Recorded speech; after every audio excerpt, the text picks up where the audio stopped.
Apa isi dalam Ka'bah? Tak sembarang orang yang bisa memasuki Ka'bah.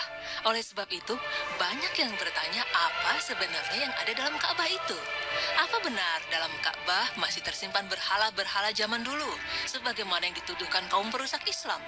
Pemirsa, sebelum mengetahui isi dalam Ka'bah, ada baiknya kita mengenal dulu sisi luar Ka'bah yang belum secara umum dikenal oleh banyak orang.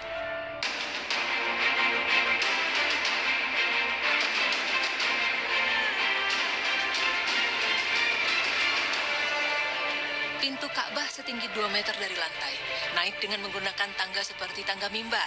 Saat ini tangganya terbuat dari kayu berlapis perak yang dihadiahkan oleh salah seorang pengusaha India ke Ka'bah.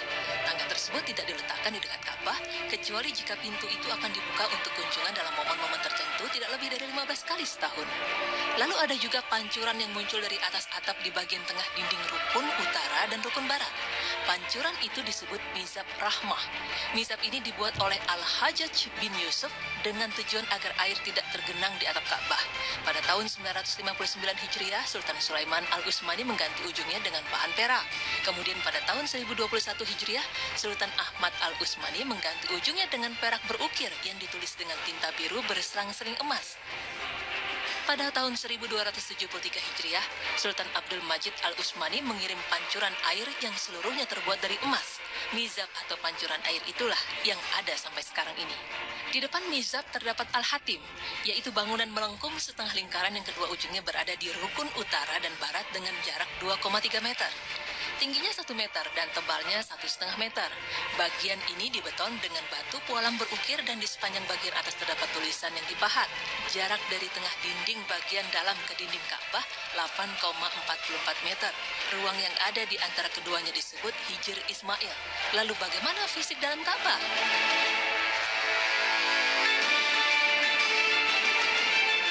Pemirsa beriman, sebagaimana yang diperlihatkan dokumenter Kerajaan Arab Saudi, isi dalam Ka'bah hanya berupa ruangan kosong.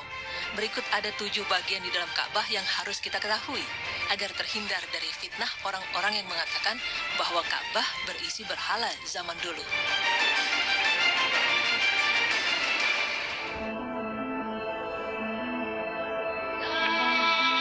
Bagian pertama adalah salah satu rukun atau sisi Ka'bah Al-Musyarrafah. Tampak di bagian atas terdapat bagian kain kiswah yang dipergunakan khusus untuk melapisi bagian tersebut. Bagian kedua, terdapat lemari di dalam Ka'bah. Posisi lemari ini tepat berada di depan pintu Ka'bah. Jika dilihat dari bagian dalam, di atasnya biasa diletakkan alat pewangi dari asap kayu gaharu yang khusus untuk mengharumi ruangan Ka'bah. Biasanya hal ini dilakukan setelah prosesi pencucian Ka'bah.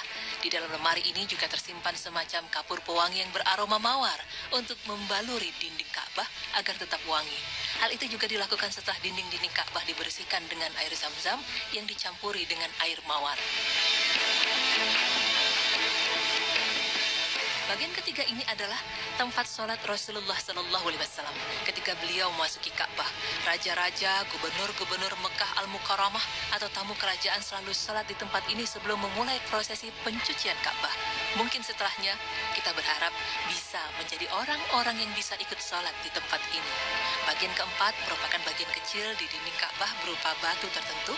Posisinya menghadap tempat sholat tadi. Pada batu tersebut tertulis kalimat La ilaha illallah Muhammad Rasulullah.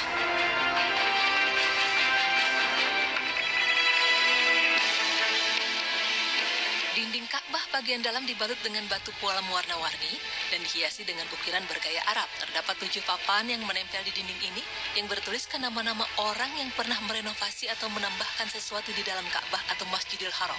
Dikatakan bahwa tembok Sadzarwan adalah bangunan tambahan pada Ka'bah yang dikerjakan oleh kaum Quraisy. Menurut mazhab Syafi'i dan Maliki, tembok Sadzarwan termasuk bagian Ka'bah sehingga jamaah haji yang bertawaf harus berada di luarnya. Pendapat sebaliknya dikatakan oleh mazhab Hanafi. Menurut mereka, tembok Sadzarwan bukan merupakan bagian Ka'bah.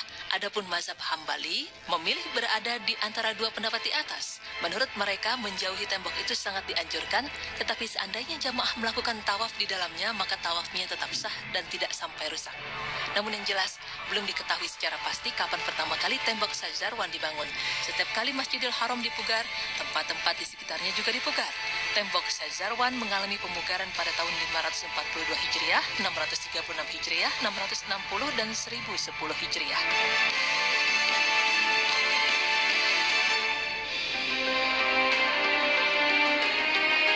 Bagian kelima adalah atap dalam Ka'bah yang penuh dengan ukiran-ukiran mengagumkan. Selain itu, atap tersebut juga dihiasi dengan lampu-lampu indah yang terbuat dari emas murni dan dari perhiasan-perhiasan indah lainnya. Sedangkan lantai Ka'bah dibuat dari batu pualam putih. Bagian keenam, ada sebuah pintu yang terdapat di dalam Ka'bah. Pintu ini bukanlah pintu utama Ka'bah. Pintu ini dinamakan pintu Taubat. Di dalam pintu tersebut, terdapat tangga menuju ke atap Ka'bah. Bagian ketujuh adalah 3 pilar dari kayu gaharu terbaik. Panjang satu pilar sekitar 1/4 meter atau setengah meter berwarna campuran antara merah dan kuning. Ketiga pilar ini berjajar lurus dari utara ke selatan. Pada awal abad ini, tahun 2000-an, bagian bawah ketiga pilar retak yang kemudian diperbaiki dengan diberi kayu melingkar di sekelilingnya. Ketiga pilar ini dibuat atas inisiatif Abdullah bin Al-Zubair 3 abad yang lalu. Meski demikian, ketiganya masih tetap kokoh hingga saat ini. Tiang ini terbuat dari kayu yang terbaik dan disepuh dengan emas murni. Bagian atasnya terlihat kain kiswah, bagian dalam yang berwarna hijau. Tampak juga ada lampu-lampu kecil, tempat pengasapan kayu gaharu, dan wadah-wadah. Benda-benda tersebut adalah hadiah pemberian dari para khalifah, para sultan, para amir, dan para raja sepanjang sejarah Islam untuk Ka'bah yang mulia. Pemirsa beriman, terbukti sudah bahwa isi dalam Ka'bah tidak seperti yang dituduhkan oleh kaum perusak Islam. Adapun Ka'bah hanya sebagai simbol atau tanda agar kita sholat menghadap kepadanya, sehingga ketika beribadah kita serempak hanya menuju ke satu arah saja. Jadi ini bukanlah berarti kita menyembah Ka'bah, sebab kita tetap menyembah Allah, hanya saja menghadap ke arah kiblat, yaitu Ka'bah.